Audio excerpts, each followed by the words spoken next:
These season's most talked about pair of boots.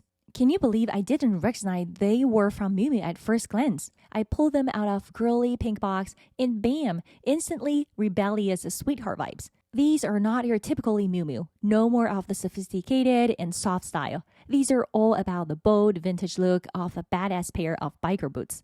Holding these boots now, they have a solid weight to them. The boot shaft is wide and made of slightly stiff leather, but thankfully the ankle part is roomy, making it easy to slip on and off. Once again, surprise! The square toe gives plenty of room for your toes, but it doesn't make you look clumsy. Going true to size leaves room for thick socks. The thick wooden sole doesn't make your feet feel like planks, so you can totally strut with some wind in your hair. Love this little detail. The inner side of the boot's shaft is lower than the outer side. It does wonders for those O-shaped calves. But hey, unless you're all about that biker chic life, these might not be your go-to for a high-value, everyday versatile pair.